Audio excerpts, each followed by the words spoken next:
Sports talk with আশিকে সকলকে স্বাগত জানাচ্ছি। মেরিলেবোন ক্রিকেট ক্লাব এমসিসি আজকে 42টা আইন প্রণয়ন করেছে বা 42টা আইনের ধারা পরিবর্তন করেছে ক্রিকেটের। সো এই ধারাগুলোর মধ্যে সবচেয়ে ইন্টারেস্টিং ফ্যাক্ট যেটা সেটা হচ্ছে একটা টেস্ট ম্যাচের চতুর্থ ইনিংসে কোন দলের অধিনায়ক আসলে ইনিংস ঘোষণা করতে পারবে না। আমার কথা হচ্ছে ভাই, আমি একটা দলের ক্যাপ্টেন, এখন আমার হচ্ছে ইনিংস ঘোষণা করতে হবে। সো আমি কেন আসলে ইনিংস ঘোষণা করতে পারবো না? দেখা গেছে যে আমি 200 রানে আগে ছিলাম, এরপর হচ্ছে আমি ব্যাটিং করে আমি আরো 300 রান অ্যাড করলাম, আমার 500 রান হলো, আমি 501 রান টার্গেট দিব, আমি ইনিংস ঘোষণা করলাম বা ডিক্লেয়ার দিয়ে দিলাম, আমার বিপক্ষ দল ব্যাটিং এ নামবে। বাট এই জিনিসটা আসলে কেন করতে পারবে না সেটা হচ্ছে আমার কথা। এটা একটা স্পেসিফিক ব্যাখ্যাও দিয়েছে, সেটা হয়তো আমরা এখনো দেখিনি, বাট খুব দেখাও সেটা একটা ভিডিও মেক করার ট্রাই করবো। বাট খুব স্ট্রেঞ্জ একটা রুলস হয়ে গেছে এটা। যদি আবার চতুর্থ যদি ইনিংসে যদি আমার ডিক্লেয়ার দিতে হয়, তাহলে আমি কেন চতুর্থ ইনিংসে ডিক্লেয়ার দিব? চতুর্থ ইনিংসে তো তখন আমার রান তাড়া করার একটা ব্যাপার থাকবে যে না, এখানে আমার রানটা তাড়া করতে হবে। সো আমি কেন এখানে ডিক্লেয়ার দিব, সেটা হচ্ছে আমার কথা। দ্বিতীয়ত হচ্ছে যে শর্ট রানের ক্ষেত্রে যদি শর্ট রান কমপ্লিট না করে ব্যাটার দৌড় দেয়, তাহলে সেখানে নাকি 5 রান ফাইন আসবে। সো 5 রান ফাইন আসলে পাবে কোন দল, ব্যাটার নাকি বোলার? এই বিষয়ে একটা সন্দেহান রয়ে গেছে। এবং যদি রান কমপ্লিট না করে যদি তিনি আবারও দৌড় দেন, তাহলে সেখানে ফিল্ডার টিম আসলে সেট করতে পারবেন যে ক্রিজে কে থাকবেন।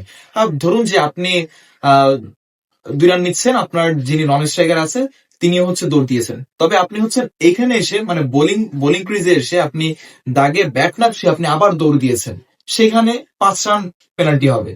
এটা ব্যাটিং টিম পাবে না, বোলিং টিমটা পাবে আমি জানি না। বোলিং টিম পালে 5 রান পেনাল্টি কেন পাবে?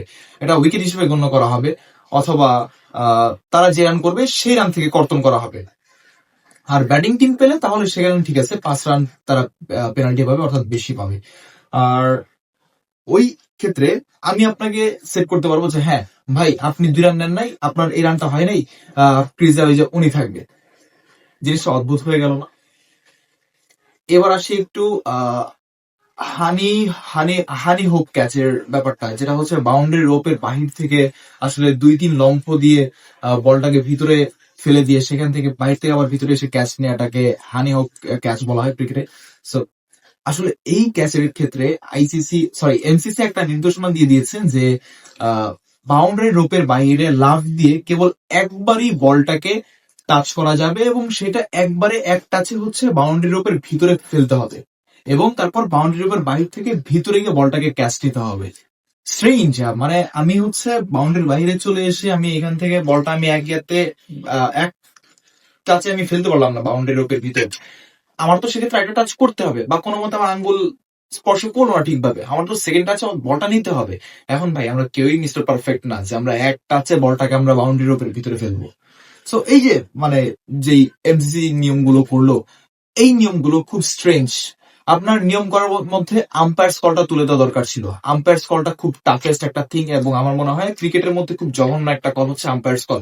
আপনি দেখেন, 3টা স্টাম্পে যখন এলবিডব্লিউ শাউটিং হয় বা রিভিউ দেখায়, তখন আইসিসি রুলস অনুযায়ী 50% যদি বল স্টাম্পের বাহিরে থাকে তাহলে কিন্তু সেটা নট আউট বলে গণ্য হবে। বাট আম্পায়ার কলে 50% বল যদি স্টাম্পের বাইরে থাকে তাহলে সেটাকে কিন্তু আসলে আউট বলে গণ্য করা হয়।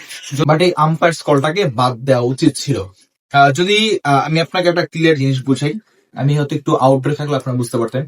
একটা বোলারের যখন প্যাডে বলটা হিট করে, আম্পায়ার যখন সেটাকে আউট বলে মানে আউট তিনি থিঙ্ক করে যখন তিনি আউট দেন, এরপর যখন বলার রিভিউ নিয়ে দেখেন যে 50% স্টাম্পের বাহিরে, তখন কিন্তু আম্পায়ার কল বলে বিবেচনা হয়, এবং আসলে কিন্তু তখন ওই যে ব্যাটারটা তিনি কিন্তু আসলে আউট হয়ে যান, এবং তিনি কিন্তু আসলে ভাবেন যে এটা তো হচ্ছে স্টাম্পের 50% বাহিরে, আমি হয়তো সেফ। বাট আম্পায়ার কল যখন লেখাটা ওঠে, তখন কিন্তু তাকে বাধ্য হয়ে ক্রিজ ছেড়ে পিচ ছেড়ে তাকে চলে যেতে হয়। সো এই রুলস গুলো বাদ দেওয়া উচিত ছিল, বাট নতুন করে রুলস করাটা টাফেস্ট একটা থিং। এবং 1 অক্টোবর থেকে হচ্ছে এই জিনিসগুলো, এই রুলস এর ক্রিকেট গুলো আসলে চালু করা হবে। সো দেখা যাক নতুন নতুন রুলস এ আসলে ক্রিকেট কতটুকু এগোয় বা কতটুকু মানুষের মনে আসলে জায়গা করে নিতে পারে। Thank you.